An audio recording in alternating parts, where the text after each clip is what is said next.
This land is now classified as a matter of national security. I need you and your children to vacate immediately, says General Robert Blackwood, sliding a government seizure notice across Olivia Reese's kitchen table. The exhausted single mother of two stares at the document threatening to destroy the dilapidated farm she purchased with her last $1,000 just 3 months earlier. But 4 weeks later, at a closed-door congressional hearing, General Blackwood's authoritative demeanor crumbles as Senator Eleanor Hayes holds up a weathered leather-bound journal. Before we jump back in, tell us where you're tuning in from, and if this story touches you, make sure you're subscribed, because tomorrow I've saved something extra special for you. The authentication is complete, the senator announces.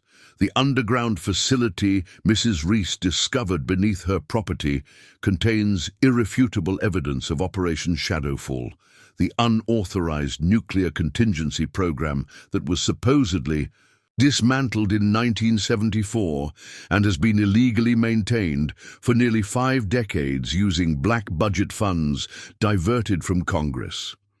Pine Grove had once been known for its sprawling military testing ranges and government facilities dotting the desert landscape of eastern Nevada. For generations, the remote town had lived in the shadow of Cold War secrets, with residents accustomed to unexplained lights in the night sky and occasional military convoys passing through their dusty streets.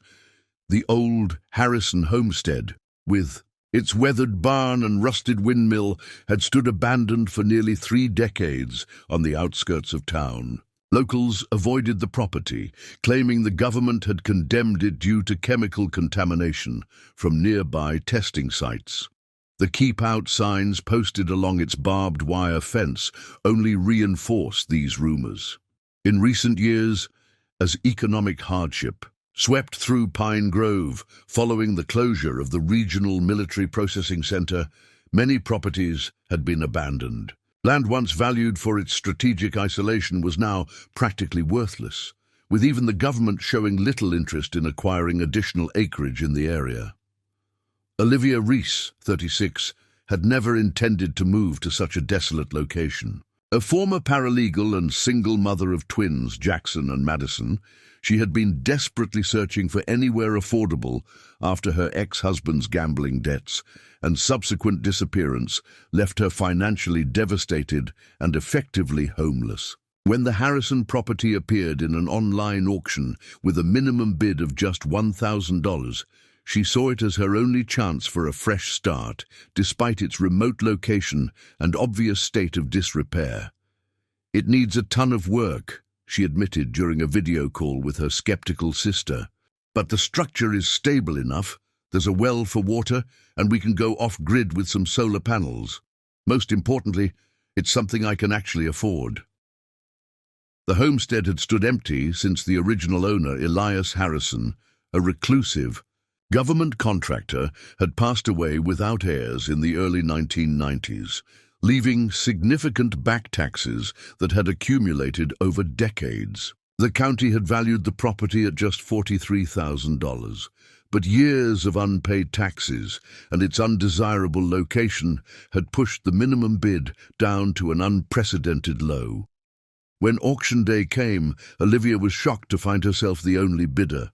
With trembling hands, she transferred her last $1,000, money she had been saving for emergency car repairs, and became the owner of the Harrison homestead, complete with its 15 acres of dusty, seemingly worthless land. "You bought that place?" The local hardware store owner asked in disbelief when Olivia came in for supplies. "The Harrison place has been empty forever. There's a reason nobody goes out there." "What reasons?" Olivia asked. "Just strange things, weird noises at night, government vehicles in the area. Old man Harrison worked on classified projects. Some say he brought his work home with him, if you know what I mean." Olivia dismissed the comments as typical small-town superstition. Her focus was solely on making the farmhouse habitable before the brutal summer heat intensified. Between her remote data entry job and her rapidly dwindling savings, She had just enough for essential repairs and basic furniture. What Olivia couldn't know was that her purchase had triggered silent alarms in a classified monitoring system. The Harrison property had never truly been abandoned. It had been under discreet surveillance for decades. Her acquisition had disrupted a carefully maintained cover operation designed to keep one of America's most closely guarded Cold War secrets hidden beneath the desert sand. 3 weeks after moving in, Olivia and the twins had settled into a makeshift routine. While contractors were financially out of the question, Olivia spent evenings patching the roof and weekends clearing debris from the overgrown yard. The twins, now 12 years old, had claimed exploration of the property as their domain, mapping the boundaries and investigating the old outbuildings. It was during one of these explorations that Madison made a discovery that would lead to something far more significant than anyone could have imagined. "Mom, look what I found!" she called, racing through the back door where Olivia was attempting to fix a leaking kitchen pipe. Madison held out a tarnished metal object that looked like an oversized key with unusual markings. "Where did you find this?" Olivia asked, carefully examining the strange item. "By the old storm cellar behind the barn. There's a weird door with a symbol that matches this key." Olivia followed Madison outside, curious about what might be another storage space they hadn't yet explored. Behind the weathered barn stood what appeared to be a standard storm cellar entrance, common in areas prone to tornadoes. What wasn't standard was the unusual lock mechanism and the faded but distinctive emblem embossed on the metal door, an eagle with 13 stars above it, but arranged in an unfamiliar pattern. "Have you tried opening it?" Olivia asked. "The door's super heavy. I couldn't budge it even with Jackson helping." That evening, Olivia returned to the cellar door with a flashlight and WD-40 for the ancient lock. After several attempts, the key finally turned with a deep, mechanical click that seemed too sophisticated for a simple storm cellar. As she pulled on the handle, she was surprised by how easily the seemingly heavy door now swung outward, revealing a set of concrete stairs, descending into darkness. "That's odd," she muttered, shining her flashlight down the stairway. "A standard storm cellar should have been just a simple room, but these stairs kept going down, much deeper than made sense. Even stranger, the air flowing from below wasn't stale or musty as she expected, but cool and slightly ventilated. Olivia hesitated at the threshold, her instincts warning her that this was no ordinary cellar. Little did she know that her next steps would lead her to uncover one of America's most classified Cold War secrets, and put her family directly in the crosshairs of military officials desperate to protect decades of deception. The morning after, discovering the unusual cellar entrance, Olivia woke before dawn, her mind racing with questions about what might lie beneath her property. Instead of tackling the planned kitchen repairs, she found herself drawn back to the mysterious door behind the barn. Standing at the entrance in the early morning light, Olivia studied the peculiar emblem more carefully. The eagle design resembled the presidential seal, but with subtle differences that made it appear almost like an alternate version. The 13 stars above were arranged in an unusual pattern that seemed deliberately symbolic rather than decorative. "This isn't just some random storm shelter," she murmured to herself. With a powerful flashlight in hand and her phone set to record video, Olivia descended the concrete stairs. The stairwell was surprisingly clean, with no cobwebs or accumulated dust that would be expected in an abandoned space. After approximately 30 steps, the passage leveled out into a short corridor ending at another door, this one made of heavy steel with a keypad mounted beside it. Preparing and narrating this story took us a lot of time, so if you are enjoying it, subscribe to our channel. It means a lot to us. Now back to the story. Olivia ran her fingers over the keypad, which appeared to be from the 1970s, yet was still illuminated with a faint green glow, indicating some kind of power source. Without the code, this door would remain an impenetrable barrier. Frustrated but intrigued, she returned to the surface to research the property's history more thoroughly. Pine Grove had emerged during the early Cold War era as a support community for the nearby Nevada test site, where the government had conducted over 1,000 nuclear tests between 1951 and 1992.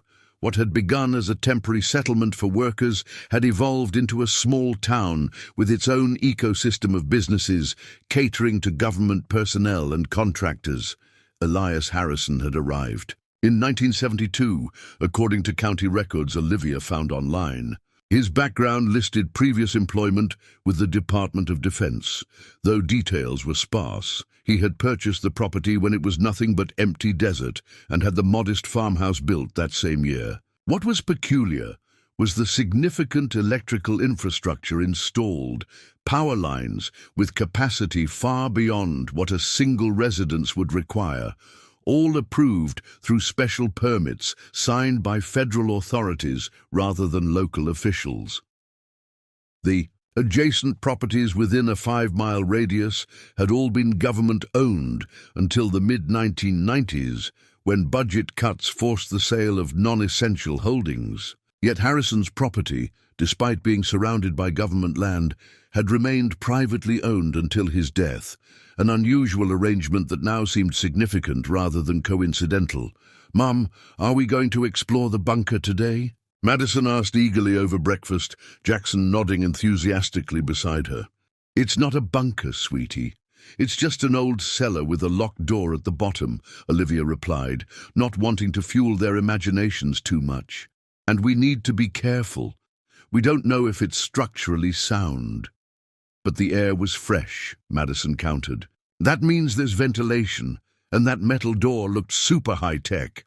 "High-tech for the 1970s, maybe," Olivia smiled, "but we need the code to get past it." "Have you tried Harrison's birthday?" Jackson suggested. "People always use birthdays for passwords." The simple logic of a 12-year-old made Olivia pause. She had found Harrison's date of birth in the property records, 03/15/1937.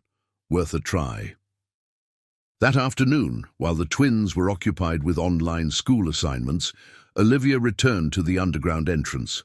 At the keypad, she entered 03151937. Nothing happened. She tried different combinations, month and day only, year first, last 2 digits of the year. The keypad remained unresponsive. As she turned to leave, frustrated, she noticed something she'd missed before: a small metal plate beneath the keypad with barely visible engraving.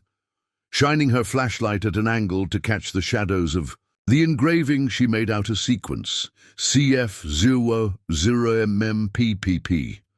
What could that mean? She wondered aloud. CF might be initials, but the rest was cryptic. Returning to the farmhouse, Olivia spent hours researching Cold War military acronyms and codes. CF appeared in multiple contexts: conventional forces, command facility, contingency function, nothing definitive. As for 0MMPP, it followed the format of certain military project designations, but yielded no specific matches. The twins found her surrounded by printouts at the kitchen table that evening.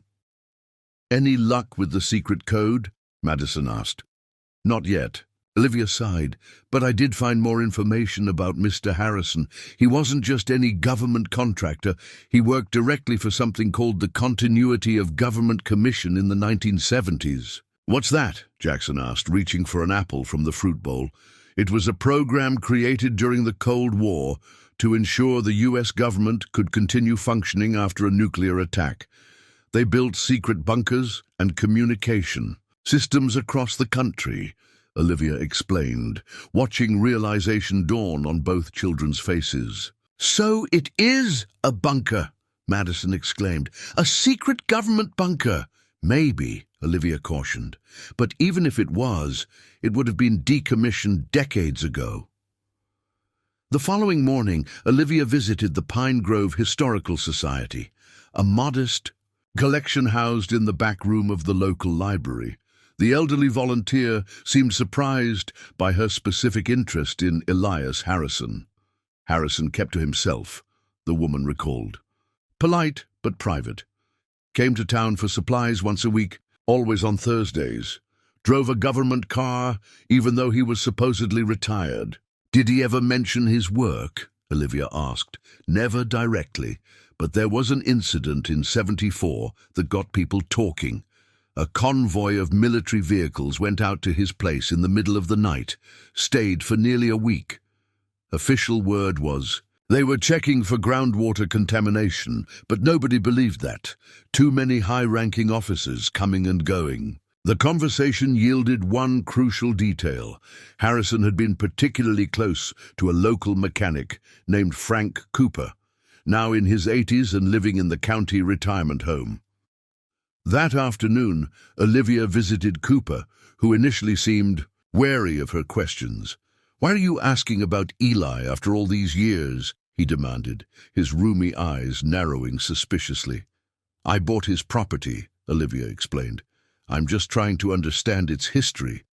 The old man studied her for a long moment before sighing. "Found the entrance, did you?" Olivia's heart raced. "Yes." Cooper nodded slowly. "Figured someone would eventually. Eli trusted me to help maintain the generators. Nothing classified. I just kept them running."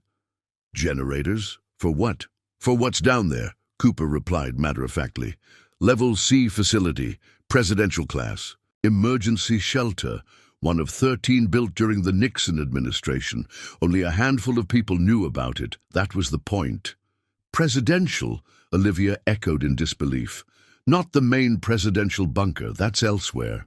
This was a secondary evacuation site designed for emergency situations when the primary locations were compromised. CF00MMPP was the designation, command facility, followed by the sector and priority code. "Do you know how to access it?" Olivia asked, trying to contain her excitement. Cooper's expression darkened. "Listen carefully. What's down there was supposed to be decommissioned after the Cold War ended. Budget cuts, strategic reassessment. But in '94, right before Eli died, he told me something that's bothered me ever since. He said they never shut it down. They just changed the program name and funding channels, called it Operation Shadowfall. Said some powerful people wanted it kept operational off the books." Olivia felt a chill despite the warm room. "Why are you telling me this?" "Because Eli wanted the truth to come out someday. That's why he made sure the property would go to public auction after his death, rather than reverting to government ownership. He was betting someone like you would find it eventually." The old mechanic leaned forward, lowering his voice. "The access code is simple. CF stands for Command Facility. 00 is the region designation for Nevada. MM is month, PP is day. The date of authorization, July 16th, 1973. Try 00716. That evening, with the twins safely occupied watching a movie in the living room, Olivia returned to the underground entrance. Her heart pounded as she approached the keypad, Cooper's words echoing in her mind. She carefully entered the sequence, 000716. For a moment nothing happened.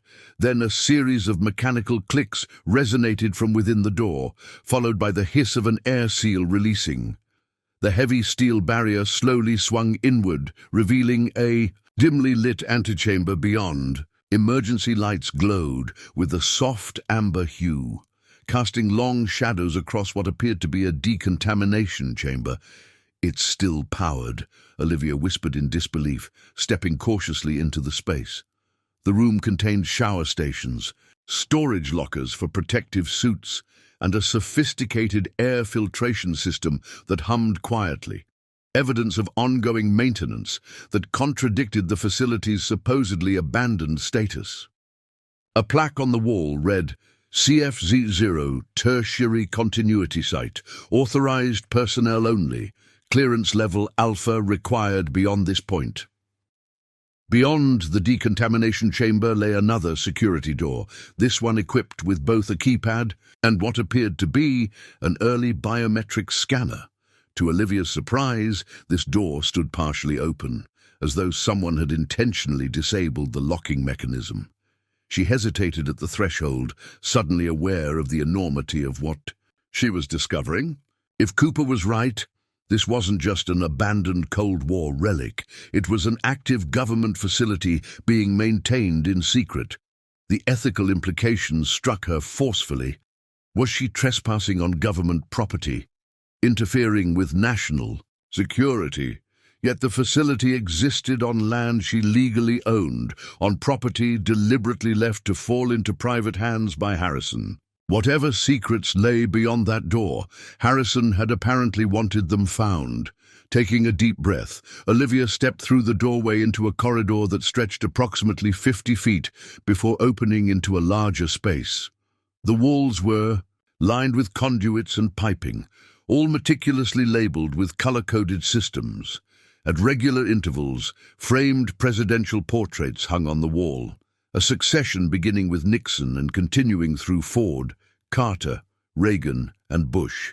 But conspicuously stopping there, the corridor terminated in a central command center that took Olivia's breath away. The circular room contained multiple workstations arranged around a central briefing table.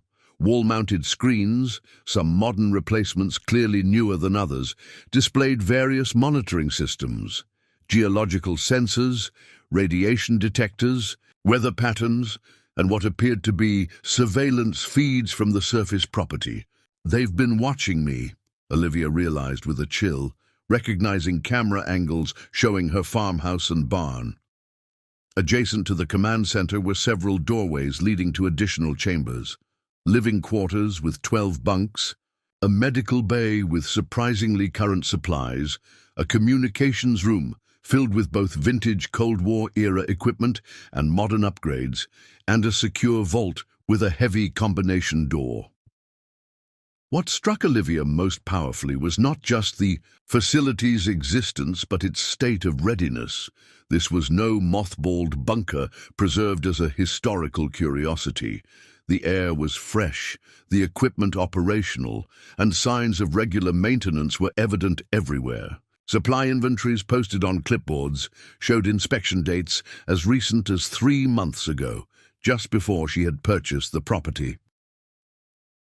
In the communications room, Olivia discovered a locked filing cabinet. Using skills from her paralegal days, she managed to pick the simple lock with a paperclip from a nearby desk. Inside, she found folders containing maintenance logs, shift rotations, and equipment updates, all documenting activity long after the facility's supposed decommissioning. In the early 1990s, the most disturbing folder was labeled Shadowfall Contingency Protocols.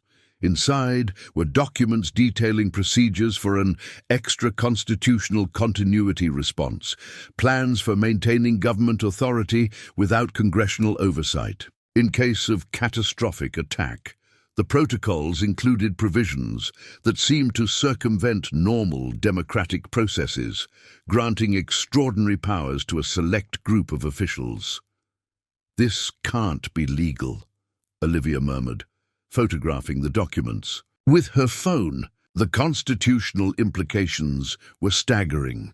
These were essentially plans for a form of government that bypassed many of the checks and balances fundamental to American democracy. A logbook indicated that a maintenance team had last visited just 4 days before her property purchase was finalized. The entry included a cryptic note: "Ownership transfer identified. Recommend sundown protocol implementation." The next scheduled maintenance visit was marked for the following week, just 3 days from now.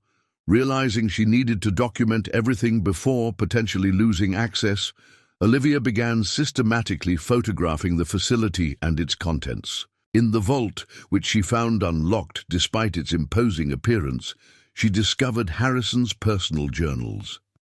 The entries detailed his growing concern about the program's evolution from legitimate emergency preparedness to something he Considered dangerous to democratic principles.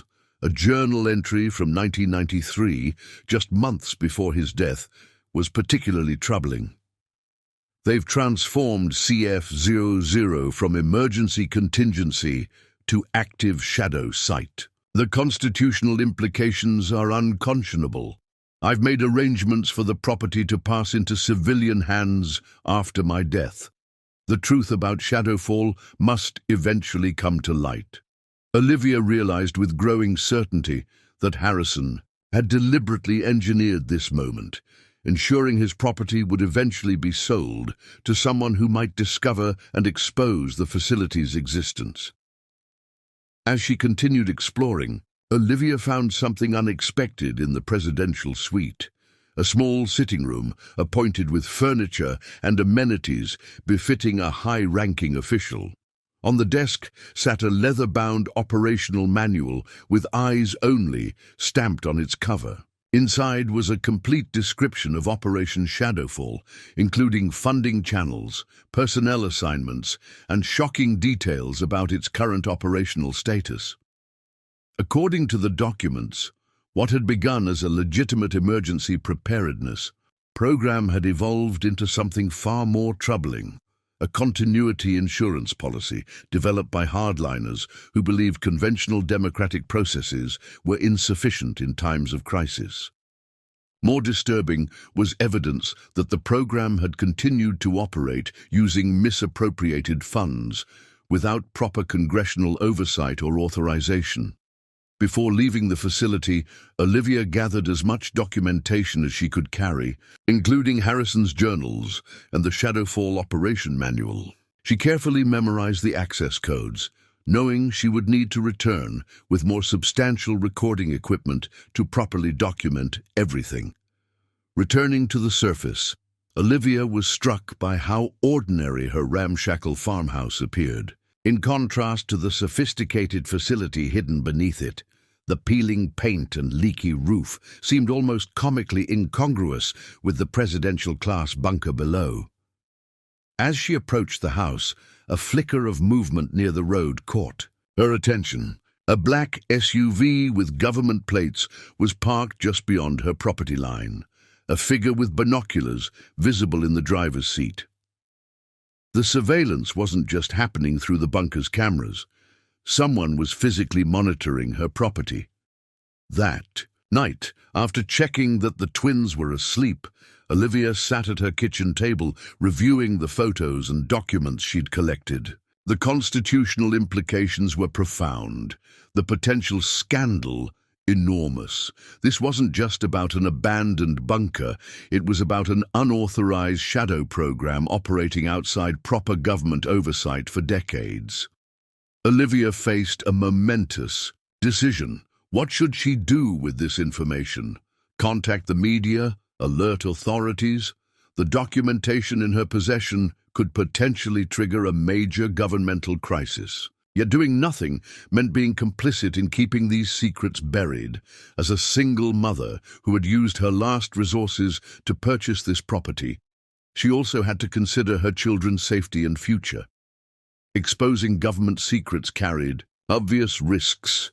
"What would you have done, Mr. Harrison?" she whispered to the empty kitchen, feeling the weight of the legacy he had intentionally passed to her. The following morning, Olivia woke to the sound of vehicles approaching. Through her bedroom window, she saw 3 black SUVs turning onto her long driveway, kicking up clouds of dust as they advanced toward the farmhouse. Men in dark suits emerged from the vehicles, led by a tall figure with military bearing in an army dress uniform adorned with general's stars. Pulling on a robe over her pajamas, Olivia rushed to wake the twins. "Jackson, Madison, I need you both to go to the safe room we set up in the basement. Take your emergency bags. Don't come out until I come for you."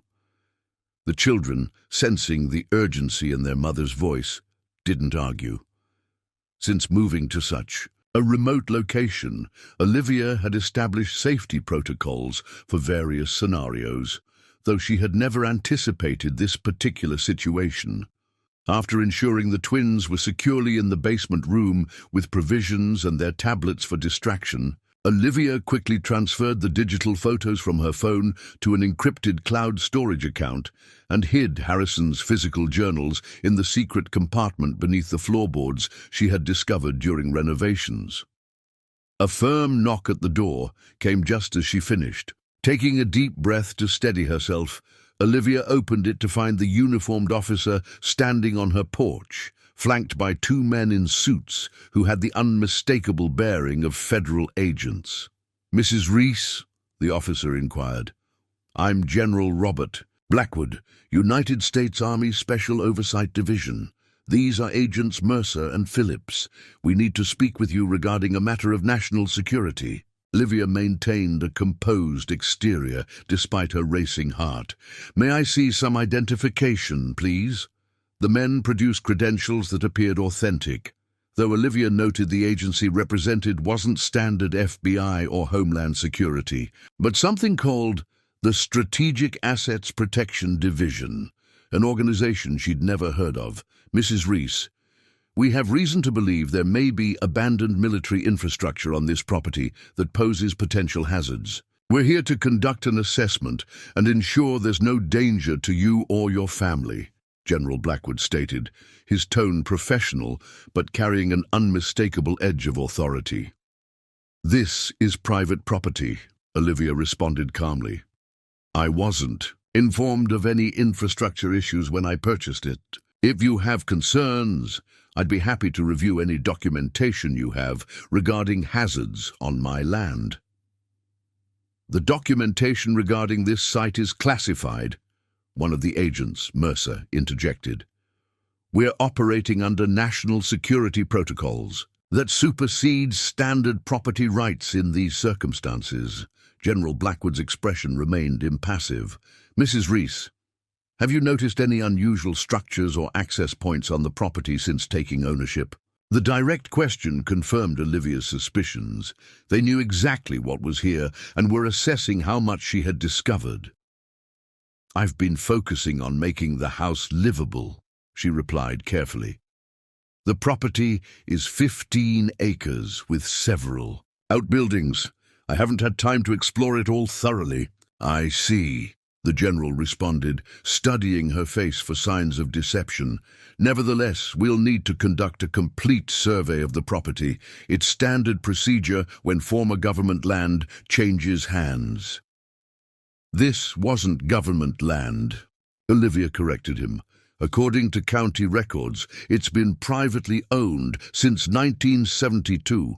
A flicker of annoyance crossed Blackwood's face. "The history of this property is complex. Mr. Harrison had special arrangements with the government that may not be fully reflected in public records." "I'd be interested to see documentation of those arrangements," Olivia pressed, drawing on her paralegal background. "As the legal owner, I'm entitled to complete disclosure of any easements, covenants, or government claims on this property." The conversation was becoming a chess match, each side carefully advancing without revealing too much. "Mrs. Reese," Blackwood said, his tone hardening slightly, "we can handle this cooperatively, or we can return with a federal warrant that will allow us complete access. I'm trying to be respectful of your situation, but this is a matter with significant national security implications." "I understand your position, General," Olivia replied, "but surely you understand mine. I'm a single mother who invested everything in this property. I need proper documentation before allowing anyone to conduct operations here. I'd be happy to cooperate once I see the appropriate paperwork." After a tense moment, the general nodded. "Curtly, we'll return tomorrow with the necessary documentation. In the meantime, I strongly advise you to avoid any exploration of the property beyond the immediate vicinity of the house. Some of these old military sites contain hazardous materials." As the vehicles departed, Olivia's composed facade crumbled. They knew about the bunker, that much was obvious. What remained unclear was whether they knew she had already accessed it. The hazardous materials warning was a transparent attempt to keep her away from the facility until they could secure it. She retrieved the twins from the basement room, assuring them everything was fine, while her mind raced through potential scenarios. The next 24 hours would be critical. Once the officials returned with whatever documentation they were preparing, she would likely lose control of her property and access to the evidence. Olivia needed allies and expert advice quickly. Returning to her laptop, she composed an email to Professor Diana Chen at the State University Law School, a constitutional scholar whose work on government overreach Olivia had admired during her paralegal studies. She carefully outlined what she had discovered without including specific details that might put the professor at risk. Next, she contacted her sister Vanessa, a journalist with a small but respected independent news outlet. "I need a safeguard," she explained in an encrypted message app. "If you don't hear from me every 12 hours over the next few days, I need you to publish the contents of a file I'm going to send you. Don't open it unless necessary." By mid-afternoon, Professor Chen had responded, agreeing to meet Olivia that evening at a diner in the neighboring town, 40 minutes away.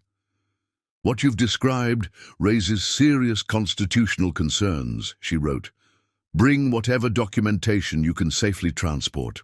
While the twins occupied themselves with online schoolwork, Olivia carefully selected the most significant evidence from Harrison's journals and the facility documentation, making additional digital copies and storing them in multiple secure locations.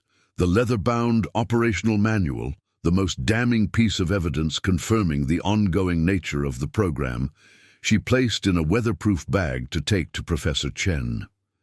Before leaving to meet the professor, Olivia gathered the twins for a serious conversation. "I need you both to understand something important," she began. "The people who came this morning are interested in something on our property, something that might have historical and political significance." "The bunker," Madison stated matter-of-factly. "Yes," Olivia admitted, seeing no point in further secrecy with her children. "It appears to be a government facility that was supposed to be shut down decades ago, but wasn't. Mr. Harrison, who owned this land before us, wanted someone to find it and expose the truth." "Are we in danger?" Jackson asked, his expression unusually serious for a 12-year-old. "Not directly," Olivia assured him, though she wasn't entirely convinced herself. "But things might get complicated. If anyone comes while I'm meeting with the professor tonight, I want you to stay hidden and use the emergency phone to call Aunt Vanessa." As dusk fell, Olivia drove toward her meeting with Professor Chen, the operational manual securely hidden in her tote bag. In her rearview mirror, she noticed a dark sedan pulling onto the highway behind her, maintaining a constant distance, too consistent to be coincidental. The stakes were escalating rapidly. In less than 24 hours, she had gone from being an ordinary, single mother struggling to create a home to someone in possession of government secrets that powerful people wanted to keep buried. The opposing forces were mobilizing, and Olivia knew that her next decisions would determine not just her family's future, but potentially have far-reaching implications for governmental accountability and constitutional oversight. The meeting with Professor Chen took place in a quiet corner booth of the Desert Oasis Diner, a nondescript establishment on the outskirts of the neighboring town of Mineral Springs. The sedan that had followed Olivia remained in the parking lot, its occupants making no attempt to hide their surveillance. "You're being followed," Professor Chen noted calmly as Olivia slid into the booth. In her mid-50s, with silver-streaked, dark hair and penetrating eyes behind stylish glasses, Diana Chen had the composed demeanor of someone accustomed to high-stakes situations. "Since I left my property," Olivia confirmed, "they're not even being subtle about it. That suggests they're more interested in monitoring than intimidating. For now," Chen observed. "Tell me everything, starting with how you discovered the facility." Olivia recounted the sequence of events, from Madison finding the key to her exploration of the bunker and the subsequent visit from General Blackwood. As she spoke, she carefully slid Harrison's operational manual across the table. Professor Chen examined the document, her expression growing increasingly grave as she turned the pages. "This goes well beyond normal continuity of government provisions," she murmured. "The constitutional implications are staggering." "Is it illegal?" Olivia asked directly. "Parts of it certainly appear to be," Chen replied. "Emergency powers have established legal frameworks. But what's described here?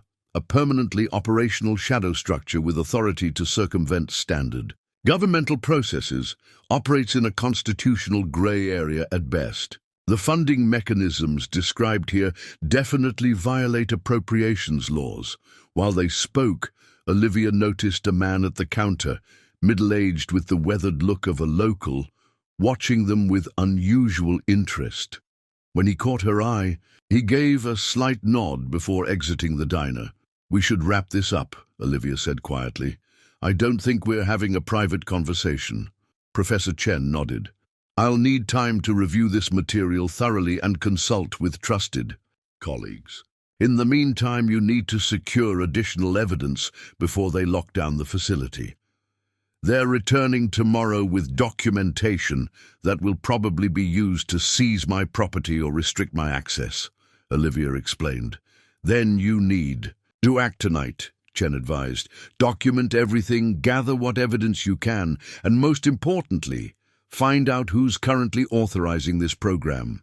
Contemporary signatures, authorizations, budget transfers, those are the smoking guns that will matter most." As Olivia prepared to leave, Chen placed a hand on her arm.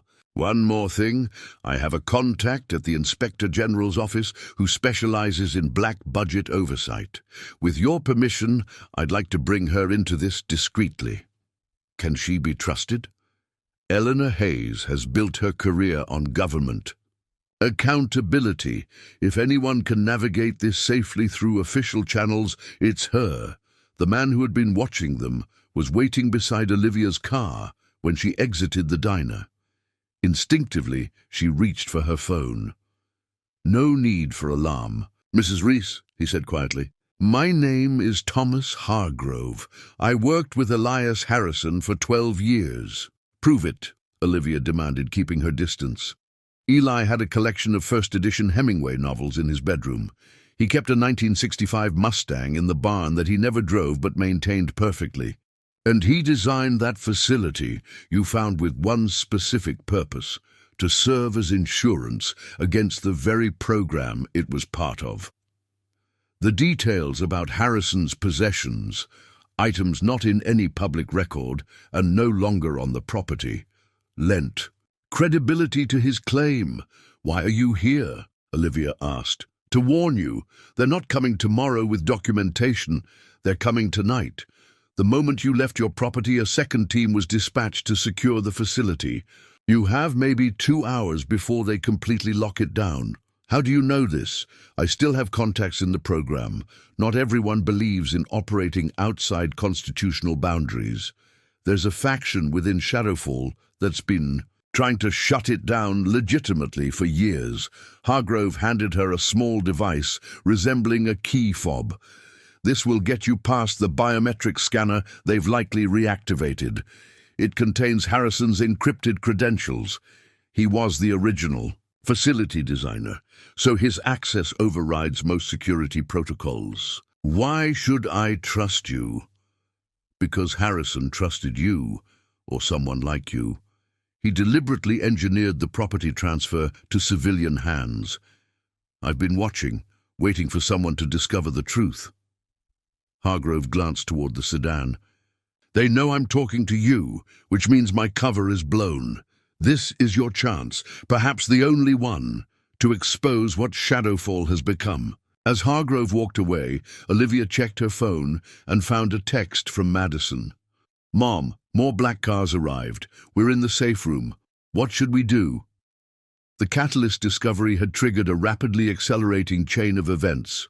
Whatever Harrison, had set in motion decades ago was now reaching its culmination, with Olivia and her children caught in the center.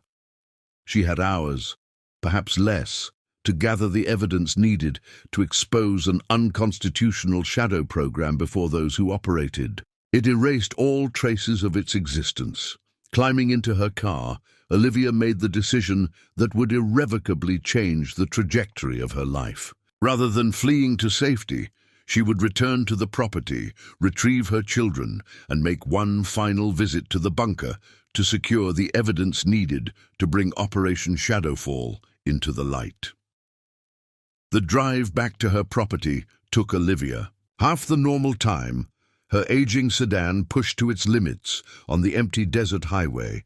The surveillance vehicle attempted to follow, but fell behind when Olivia took an unmarked access road, a shortcut she had discovered during her first week. On the property, approaching her land from the rear boundary, Olivia cut the headlights and navigated by moonlight along a dry creek bed that provided cover from the main road.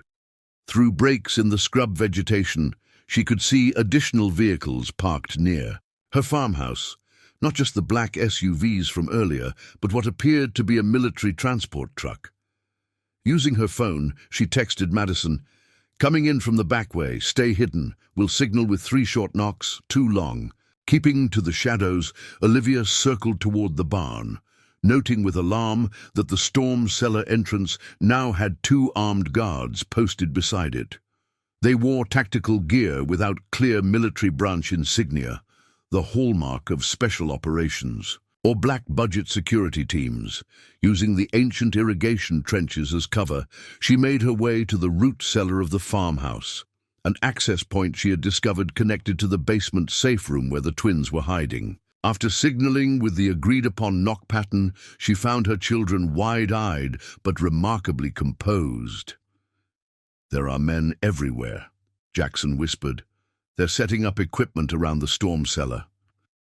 They're trying to secure the facility," Olivia explained, quickly gathering essential items into backpacks. "We need to get to the bunker through another entrance." "There's another way in?" Madison asked. "According to Harrison's journals, yes. He built an emergency exit that connects to the old well house." The well house, a dilapidated structure everyone had assumed was non-functional, stood approximately 100 yards from the main house. Accessing it would require crossing open ground potentially visible to the security teams. "We're going to move carefully along the irrigation trenches," Olivia instructed. "If anyone spots us, we run for the highway, not back to the house. Understand?"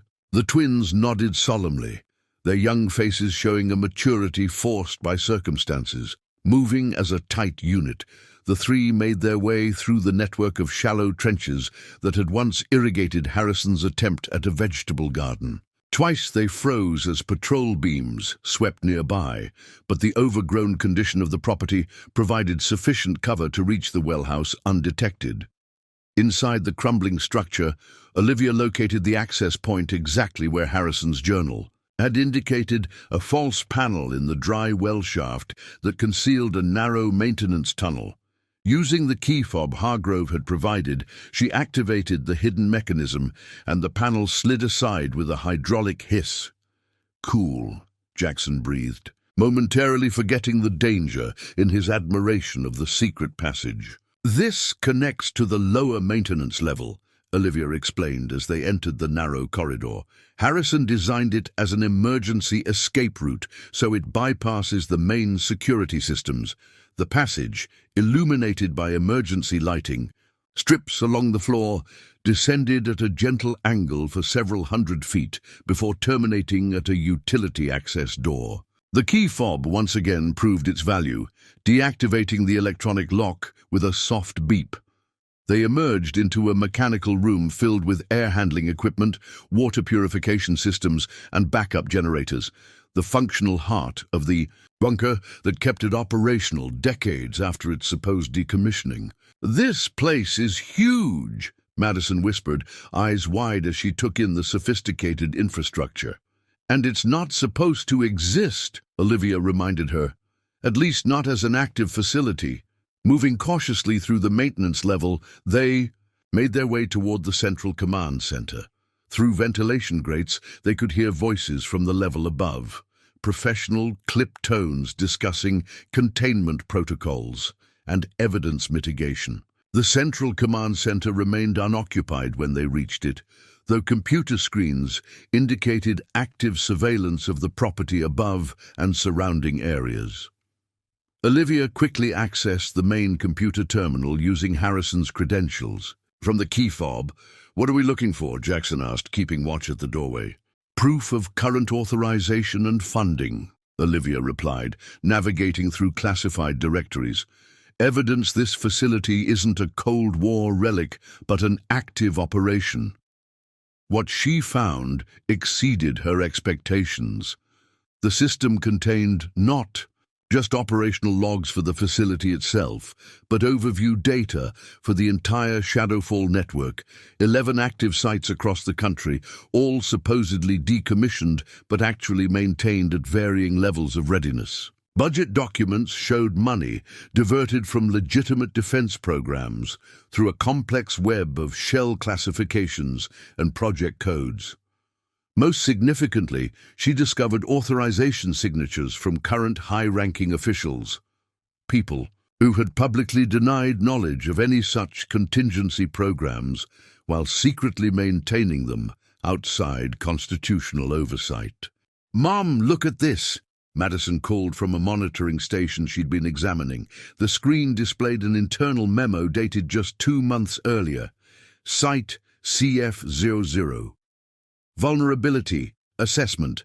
Private ownership of surface property creates unacceptable security risk. Recommend immediate implementation of Sundown Protocol to terminate civilian access and restore government control. See attached legal framework for eminent domain justification based on national security imperatives. The memo was followed by a response. Sundown authorized effective immediately upon property transfer completion. Maintenance Team Alpha 7 to implement Cover Story 3B, chemical contamination, if civilian interference occurs. "They were planning to take our home from the moment I bought it," Olivia realized. "But why didn't they just stop you from buying it in the first place?" Jackson asked, displaying his characteristic analytical thinking. "Because legally they couldn't," Olivia explained. "Harrison's will specifically directed the property be sold at public auction. Interfering would have raised too many questions. They probably assumed no one would buy such a remote, run-down place." As they continued gathering evidence, downloading files to encrypted drives Olivia had brought, the true significance of what they had discovered became increasingly clear. This wasn't merely an abandoned Cold War bunker or even an active but obsolete facility. It was the hub of an entire shadow infrastructure operating outside legal frameworks, preparing for scenarios that circumvented constitutional government. The implications were staggering. A system designed for emergency continuity had evolved into what amounted to a parallel power structure, maintained in secret for decades. If exposed, it would trigger investigations at the highest levels of government and force a reckoning with fundamental questions about democratic oversight of emergency powers. "We've got what we need," Olivia finally said, pocketing the drives. "Now we have to get this information to people who can use it properly." As if in response to her words, alarms suddenly blared throughout the facility. A computerized voice announced, "Security breach detected. Emergency lockdown initiated." "They've discovered we're inside," Olivia said, quickly gathering their equipment. "We need to move. Now." Red warning lights pulsed throughout the command center as blast doors began automatically closing, designed to seal different sections of the facility during a security breach. The family raced toward the maintenance level access door, barely making it through before it sealed behind them with a pneumatic hiss. "The exit tunnel," Olivia directed, leading the twins back toward the passage they had used to enter. As they approached, they heard voices ahead. Security personnel had discovered their entry point. "This way," she whispered, redirecting them down a utility corridor marked Environmental Systems. Her mind raced through the facility schematics she had studied in Harrison's journals, trying to recall alternative escape routes. The corridor led to the facility's water reclamation plant, a sophisticated system designed to make the bunker self-sufficient during prolonged lockdowns. The equipment created enough ambient noise to mask their movements as they navigated through the maze of pipes and filtration tanks. "There should be a maintenance shaft here somewhere," Olivia murmured, searching the walls. Harrison's journals mentioned multiple emergency egress points. Jackson, demonstrating the spatial awareness that made him excel at video games, spotted it first, a narrow access panel partially concealed behind a water treatment unit. There! The panel revealed a vertical shaft with metal rungs embedded in the concrete wall, disappearing upward into darkness. Without time to deliberate, the family began climbing, Olivia taking the rear position to ensure both children stayed ahead of her. After ascending approximately 30 feet, they reached a horizontal tunnel barely large enough to crawl through. "Ventilation system," Olivia explained as they shuffled forward on hands and knees, "should lead to a surface exhaust point." The cramped passage eventually opened into a larger junction chamber where several ventilation ducts converged. Through a small observation window, they could see into what appeared to be a security station where 3 men in tactical gear were coordinating the search efforts. "All access points are sealed," one reported into a radio. "Heat signatures detected in the ventilation system, section E7. "That's us," Madison whispered, eyes wide with fear. "Keep moving," Olivia urged, guiding them toward a duct marked External Exhaust 2. This passage gradually sloped upward, eventually terminating at a heavy grate. Through the metal slats, they could see stars. They had reached a surface ventilation point. The grate was secured with rusted bolts, requiring all 3 of them, working together to loosen them enough to push it open. They emerged into the cool desert night, approximately 400 yards from the farmhouse, behind a rock formation that concealed them from the main property. The bunker's ventilation exhaust was disguised as an ordinary rock outcropping, invisible unless you knew exactly what to look for. From their elevated position, they could see the full scale of the operation now underway at their home. Military style. Vehicles had established a perimeter around the property, powerful searchlights sweeping the terrain. Teams of personnel methodically searched outbuildings, while others established what appeared to be a command post near the storm cellar entrance. "Is that General Blackwood?" Jackson whispered, pointing to a tall figure directing operations. Olivia focused on the man, confirming it was indeed the general who had appeared at her door that morning, though he had exchanged his dress uniform for tactical gear. The rapid escalation from a seemingly polite official visit to a full military-style operation revealed the true stakes of what they had discovered. "We need to get off the property without being spotted," Olivia said, studying possible escape routes. Their best option appeared to be a dry creek bed that eventually connected to a county maintenance road about 2 miles from the house. As they prepared to move, Madison suddenly gasped. "Mom, my phone!" The girl's smartphone had begun automatically connecting to the home Wi-Fi network, which was still operational despite the chaos. The device would now be visible on any network monitoring systems. "Turn it off completely," Olivia instructed, but it was too late. Within moments, the search pattern changed, with teams redirecting toward their position. A helicopter appeared on the horizon, its spotlight beginning a sweep pattern toward the rock formation.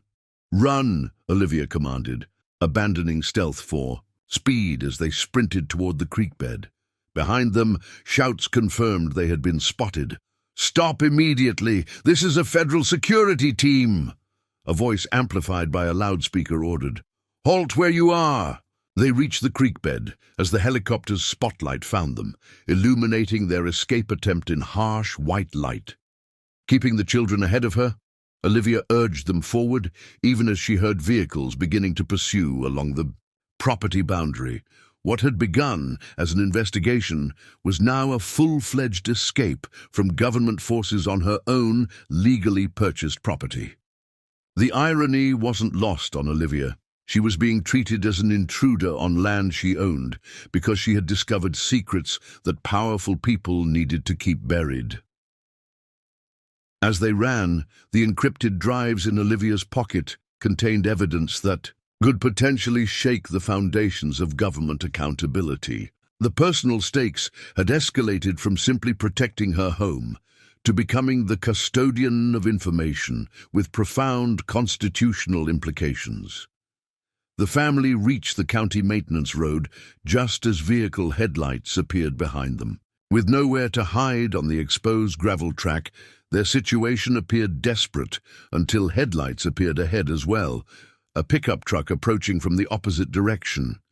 The vehicle skidded to a stop beside them, and the driver's window lowered to reveal Thomas Hargrove.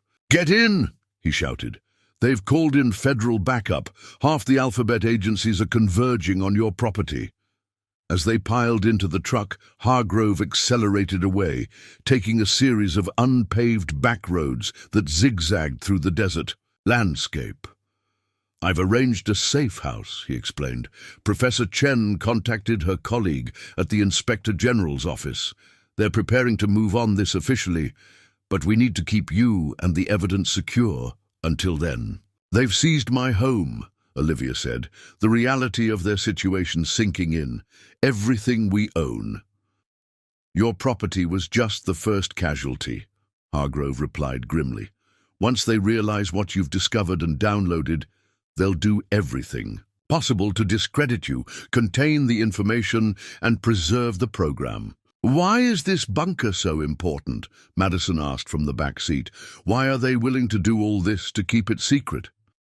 "Because it's not just a bunker," Hargrove explained. CF00 is the administrative hub for the entire Shadowfall network.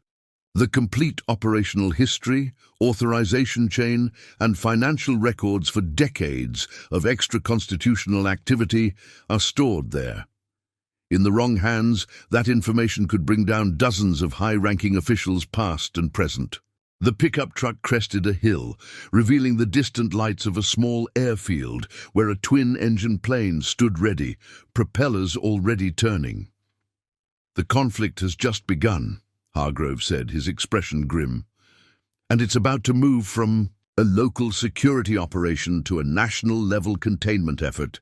They'll use every tool at their disposal, legal, political, and media, to ensure what you found remains buried." 3 weeks after fleeing their home, Olivia and the twins found themselves in Washington, D.C., sequestered in a secure apartment provided by Inspector General Eleanor Hayes.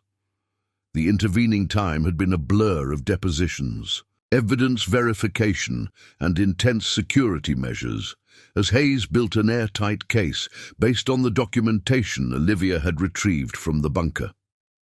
"We move tomorrow," Hayes announced, entering the apartment with Professor Chen and a team of aides. In her mid-60s, with steel-grey hair and the no-nonsense demeanor of someone who had spent decades holding power accountable, Hayes had become their most powerful ally. The congressional hearing is set for 9 a.m. The subcommittee has been carefully selected for members with appropriate security clearances and reputations for independence from the agencies involved, Hayes explained, setting down a thick binder of documents. "We've verified every piece of evidence and established the complete chain of custody. They can't dismiss this as fabricated or misunderstood." "What about the property?" Olivia asked. In the chaos of exposing Operation Shadowfall, the fate of her home had become a secondary concern, yet it represented everything she had worked for. Still under military control, officially designated as a hazardous materials containment site, Chen replied, "But that narrative is already crumbling. Our legal team has filed for an emergency injunction against the seizure. Hayes nodded in agreement. Once the hearing makes the evidence public, their justification for occupying your property evaporates. The following morning, Olivia found herself walking up the steps of the Capitol building, twins at her side, despite efforts to keep them away from the proceedings. They're part of this, she had insisted to Hayes. They deserve to see it through. Inside, the hearing room was arranged for maximum security and minimal public access. Only specifically cleared staff, essential witnesses, and committee members were permitted entry. Media access was restricted to a single pool camera feed that would be screened before public release. As Olivia and the twins were escorted to their seats, the chamber doors opened to admit a delegation of military and intelligence officials led by General Blackwood. His face registered momentary surprise at seeing Olivia already present, quickly masked by a return to professional impassivity. "This is highly irregular," he muttered to an aide. "Civilian presence at a classified briefing creates unacceptable security vulnerabilities." "Mrs. Reese and her children are central witnesses," Hayes countered, overhearing his comment. "Their presence has been specifically authorized by the committee chairperson." Before Blackwood could respond, the side door opened, and the subcommittee members entered, led by Senator Catherine Morrison, a veteran legislator known for her fierce independence from both partisan politics and intelligence community influence. "This hearing will come to order," Morrison announced, her voice cutting through the tension in the room. "We are convened to examine evidence regarding the unauthorized continuation of Operation Shadowfall and associated continuity of government. Facilities allegedly operating without proper congressional oversight or appropriations." The formalities of opening statements proceeded with Hayes presenting a methodical overview of the investigation, supported by carefully redacted documents that established the basic facts without revealing operationally sensitive details. General Blackwood then presented the defense, arguing that the facilities in question were legitimate national security assets operated under appropriate authority. "These continuity sites exist to ensure government function during catastrophic emergencies," he stated. "Their classified nature is essential to their effectiveness." "General," Senator Morrison interrupted, "are you asserting that Congress has been appropriately briefed on these operations as required by law?" "Select oversight committees have received appropriate notifications," Blackwood replied carefully. "That's not what I asked," Morrison pressed. "Has Congress been fully informed about the operational status, funding, and authorities of these sites as required by law?" "Operational security requirements necessitate certain limitations on disclosure," the general hedged. Morrison's expression hardened. "I'll take that as a no." The questioning continued for nearly 2 hours, with committee members methodically dismantling the justifications offered by Blackwood and his team. The general maintained his composure throughout, though his answers grew increasingly technical and evasive as the questioning penetrated deeper into Shadowfall's operations. Finally, Senator Morrison turned to Olivia. "Mrs. Reese, please describe how you came to purchase the property in question and what you subsequently discovered." Olivia recounted the entire sequence of events, from the online auction to discovering the bunker, her exploration of the facility, and the subsequent military response. Her testimony, delivered with the clear precision honed during her paralegal career, left no room for dismissal as confused or exaggerated. "And you have documentation supporting these claims?" Morrison asked. "Yes, Senator. Beyond what Inspector General Hayes has already presented, I have Mr. Harrison's personal journals detailing his growing concerns about the program, operational manuals showing current authorizations, and complete system logs documenting recent activities at the facility." At this revelation, Blackwood leaned forward. "Those materials are classified at the highest levels. Their removal from a secure facility constitutes a serious breach of national security protocols. Actually, General, Hayes interjected, as our legal analysis demonstrates, the classification of these materials is itself problematic since the entire program lacked proper authorization. One cannot legitimately classify evidence of potentially illegal activities to prevent their disclosure. Senator Morrison called for the sealed evidence to be distributed to committee members. As the folders circulated, the atmosphere in the room shifted palpably. The documentation was damning. Budgets diverted from authorized programs, facilities maintained decades after their official decommissioning, and most significantly, contemporary signatures from officials who had publicly denied knowledge of such operations. The decisive moment came when Hayes produced the weathered leather-bound operational manual that Olivia had recovered from the presidential suite. This document, authenticated by multiple experts, contains the complete protocols for Operation Shadowfall, including provisions for extra-constitutional governance that explicitly circumvent established checks and balances. As the manual was presented to the committee, Blackwood's composed facade finally cracked. That document is the property of the United States government. Its contents are restricted to those with Umbra-level clearance. A clearance level that itself does not officially exist, Hayes countered, because the programs it covers have never been properly authorized or overseen as required by law. Senator Morrison studied the manual, her expression grave. General Blackwood, these protocols describe contingency measures that appear to bypass the constitutional line of succession and legislative oversight during emergencies. Can you explain how such measures could possibly be reconciled with constitutional governance? The general's silence was more damning than any answer he could have provided. Morrison turned to Olivia.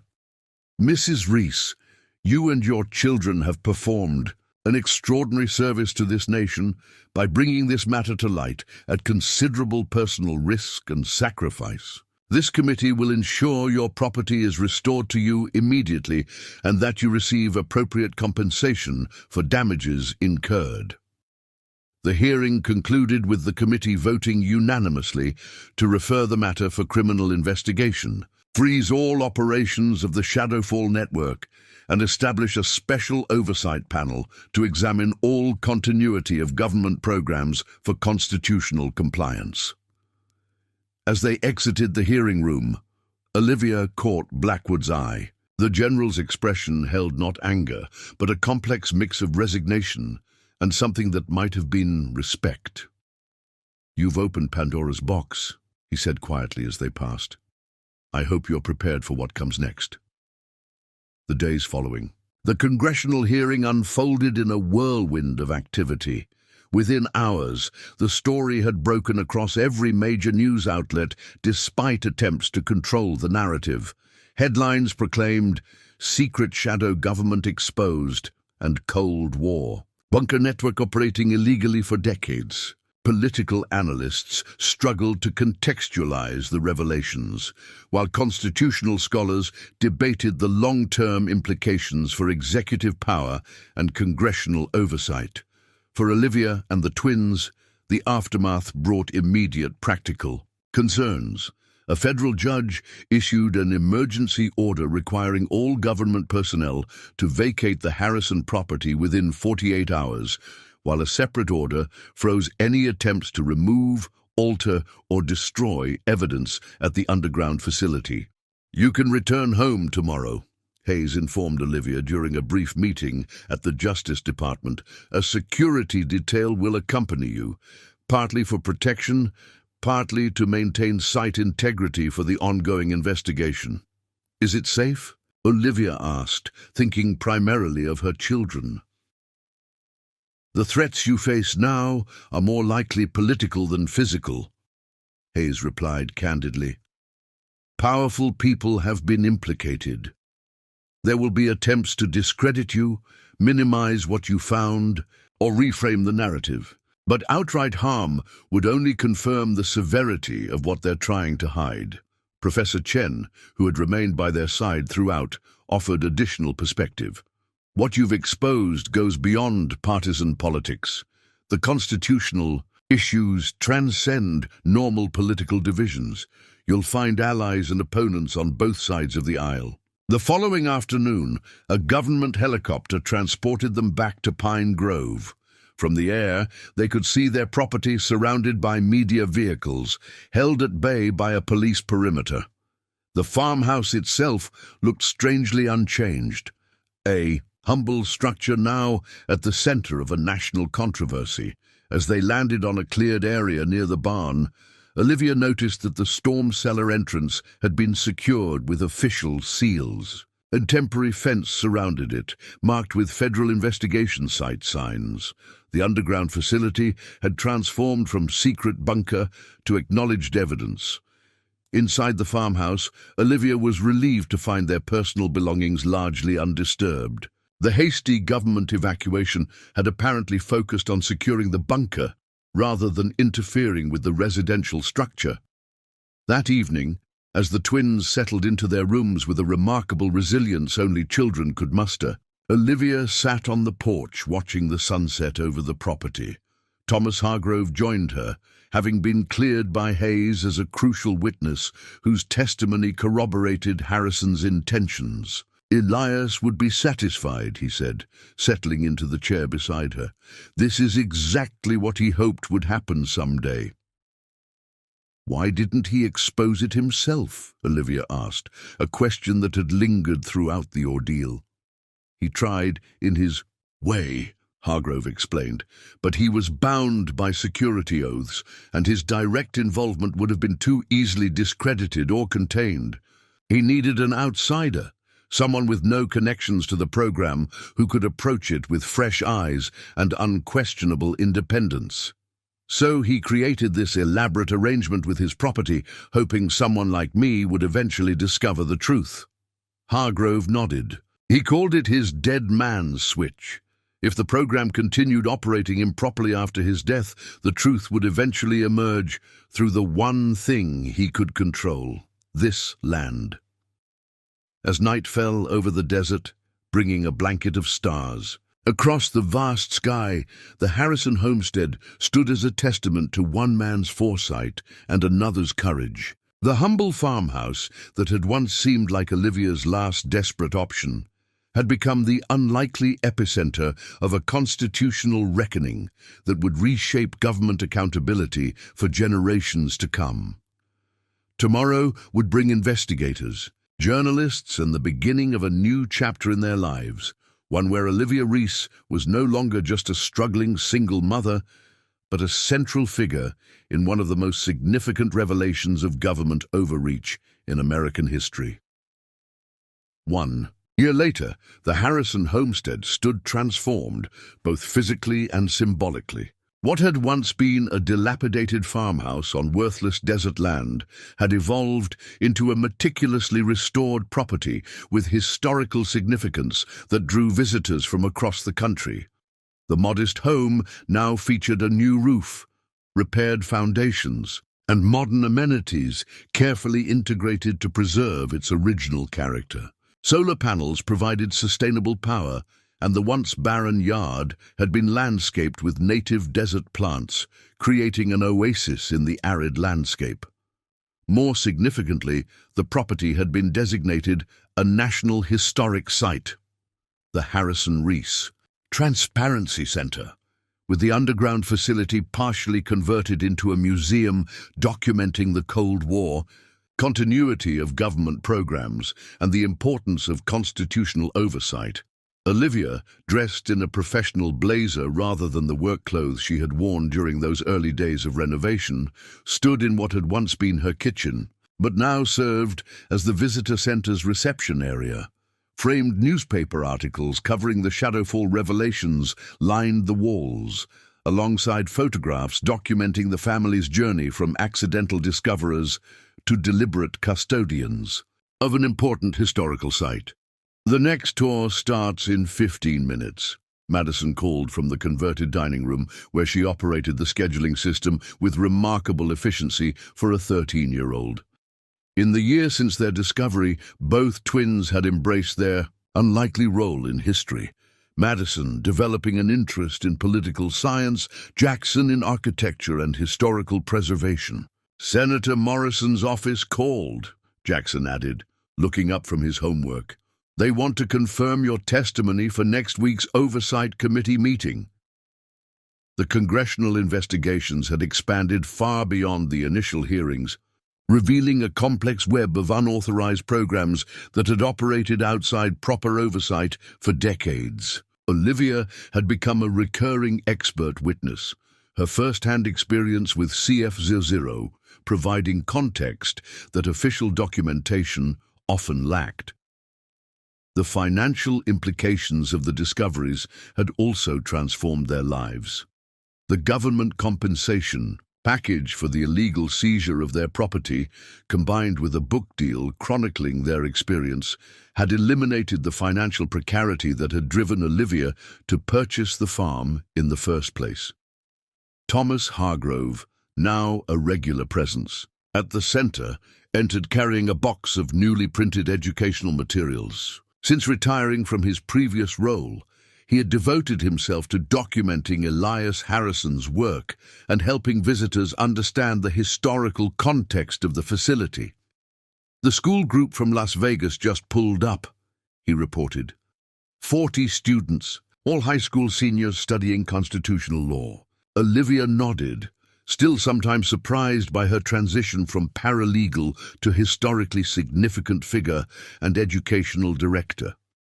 The modest salary she once earned had been replaced by speaking engagements, consulting roles with government, transparency organizations, and managing the federal grant that maintained the historic site.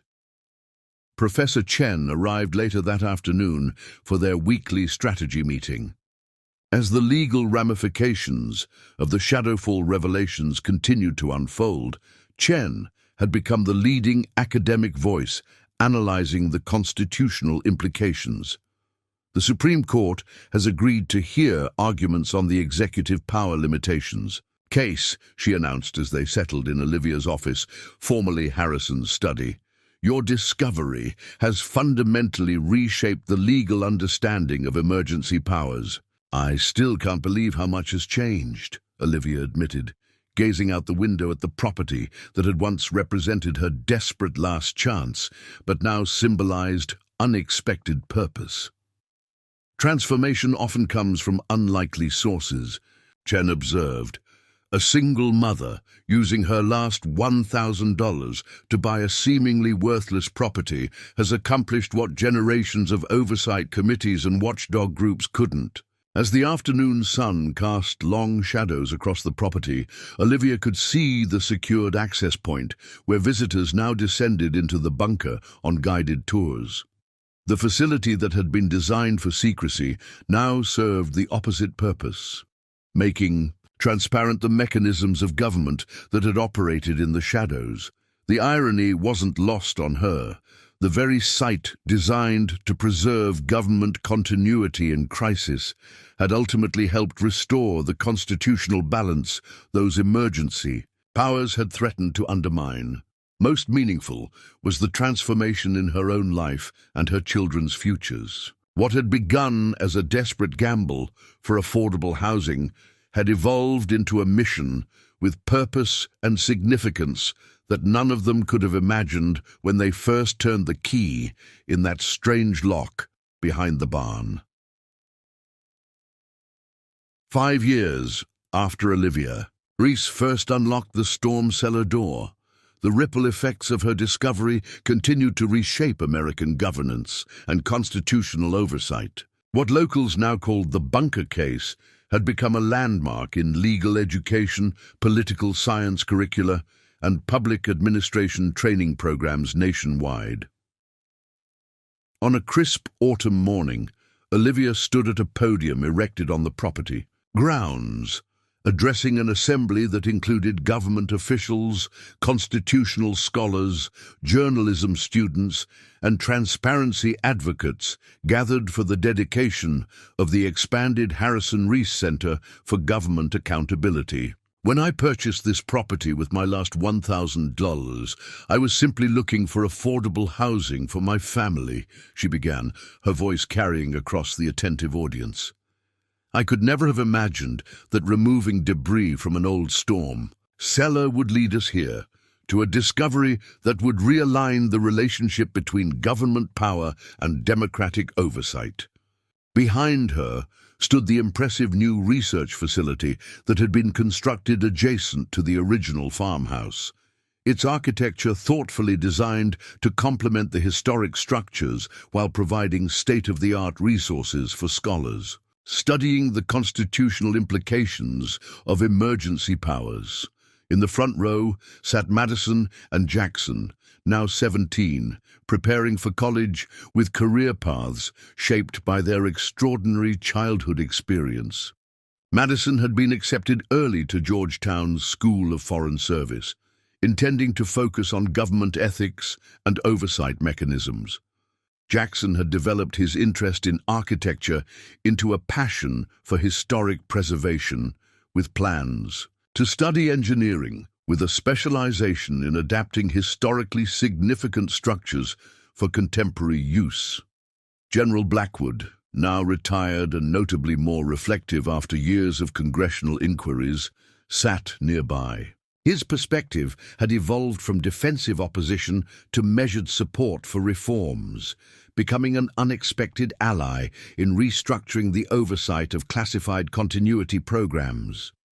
The Harrison Reese Center has welcomed over 200,000 visitors in the past 5 years, Olivia continued, but more significantly, it has inspired the Constitutional Emergency Powers Reform Act, new transparency requirements for classified programs, and a fundamental reassessment of how democracy balances security with accountability. The legislation she referenced, often called the bunker bill in political circles, had established unprecedented requirements for congressional notification of all continuity of government programs, regular auditing of classified budgets, and judicial review of emergency powers provisions.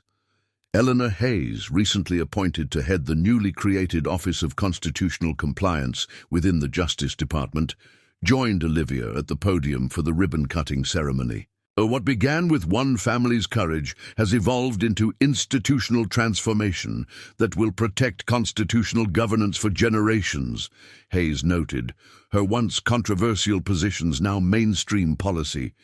Professor Chen, who had leveraged her role in the case to establish the country's leading academic center on emergency powers law, watched with satisfaction as her former student cut the ribbon on the building that would house the comprehensive archives of Operation Shadowfall, the most complete record ever assembled of a classified program made available for public research. Thomas Hargrove, his hair now completely white but his eyes still sharp, stood beside Elias Harrison's newly installed memorial, a simple stone marker acknowledging the facility designer who had become a silent whistleblower through his careful planning and foresight. The Harrison homestead itself, once nearly uninhabitable, had been meticulously preserved as a living museum. The modest rooms where Olivia and the twins had first established their precarious new beginning now hosted exhibits on citizenship, constitutional rights, and the responsibilities of democratic participation. Perhaps most remarkably, the bunker, that had been designed as a shelter for government officials during crisis, had been partially converted into the Continuity of Democracy Education Center, a facility dedicated to ensuring citizens understood the mechanisms of government and the importance of informed civic engagement. What had begun as one family's desperate search for affordable housing had evolved into a national landmark that annually educated thousands of visitors about constitutional governance, the dangers of unchecked authority, and the capacity of ordinary citizens to effect extraordinary change. As Olivia concluded her remarks and watched visitors flow into the new research center, she reflected on how thoroughly her life's trajectory had been altered by that single moment when Madison had discovered an unusual key. The worthless farm had yielded riches far beyond monetary value, purpose, meaning, and a legacy of transparency that would endure for generations. 10 years to the day after Olivia Reese turned the key in the storm cellar lock, a special commemorative event brought together all the principal figures from what textbooks now called the Shadowfall Revelation. The once barren desert property had matured into a thriving campus of connected facilities, with the original farmhouse and bunker at its heart, but now surrounded by research buildings, educational centers, and thoughtfully designed public spaces. As evening fell, Olivia stood alone for a moment on the exact spot where Madison had first discovered the unusual key. The desert air carried the scent of sage and the murmur of conversations from the reception being held in the main center. Looking across the transformed landscape, she reflected on the extraordinary journey from desperate single mother to nationally recognized figure in government accountability. "Penny for your thoughts," came a voice behind her. Eleanor Hayes, now in her 70s, but still sharp and formidable, approached with 2 glasses of champagne, offering one to Olivia. "I was just thinking about paths not taken," Olivia admitted, accepting the glass. "If I hadn't bid on this property, if Madison hadn't found that key, if we'd fled instead of investigating, someone else would have eventually discovered it," Hayes suggested. "Harrison designed it that way." "Perhaps," Olivia acknowledged, "but would they have pursued it as we did? Sometimes I think the most extraordinary aspect wasn't the discovery itself, but the ordinary people who made it." This perspective had become central to the center's educational philosophy. The idea that democratic oversight didn't rely on exceptional heroes, but on ordinary citizens willing to ask questions and demand accountability. The most popular exhibit, particularly with school groups, was titled "Ordinary People, Extraordinary Impact," tracing how a financially struggling single mother and her 12-year-old twins had ultimately reshaped constitutional governance. As they walked back toward the reception, they passed twin time capsules embedded in granite pedestals. One contained selected artifacts and documents from the original bunker to be opened in 2073. The other, commissioned for today's anniversary, contained reflections from everyone involved in the discovery and its aftermath, to be opened in 2123. Inside the main hall, Madison and Jackson, now accomplished adults in their early 20s, were hosting a panel discussion on the long-term implications of the Shadowfall revelations. Madison, having graduated from Georgetown with honors, now worked for the Senate Oversight Committee. Jackson, completing his master's degree in architectural preservation, had designed the newest addition to the center's campus. The most profound legacy of what happened here, Madison was explaining to the assembled guests, isn't just in the specific reforms to government oversight, it's in how it transformed our understanding of citizenship itself. My mother didn't set out to make history. She was just trying to provide a home for her family. But when confronted with something that challenged fundamental democratic principles, she chose to act rather than look away. Jackson continued the thought. What began as our family's personal crisis evolved into a national reckoning with essential questions. How do we balance security with transparency? Where do emergency powers end and constitutional protections begin? Who watches the watchers? These questions don't have permanent answers. Each generation must engage with them anew. Olivia felt a profound sense of fulfillment as she watched. Her children articulate the principles that had emerged from their extraordinary childhood experience. The worthless farm that had been her last desperate option had yielded not just a home, but a purpose that extended far beyond their family. Professor Chen, now director of the National Center for Constitutional Studies, summarized it best in her closing remarks that evening. The Shadowfall revelation reminds us that democracy's strength lies not in its institutions alone, but in the vigilance of its citizens. A single mother with her last $1,000 accomplished what battalions of oversight officials could not, because she approached power with the most fundamental democratic impulse: the right to question authority and demand accountability. As night fell over the desert, the illuminated property stood as a testament to an essential truth, that in a democracy, the most powerful safeguard against overreach is not elaborate systems of classified checks and balances, but ordinary citizens willing to stand firmly for transparent governance, even at personal risk. The legacy of the Harrison homestead wasn't just in the specific programs it had exposed, but in how it had reaffirmed the foundational principle that in a government of the people, ultimate oversight belongs not to specialized agencies, but to the people themselves. Up next, you've got two more standout stories right on your screen. If this one hit the mark, you won't want to pass these up. Just click and check them out. And don't forget to subscribe and turn on the notification bell so you don't miss any upload from us.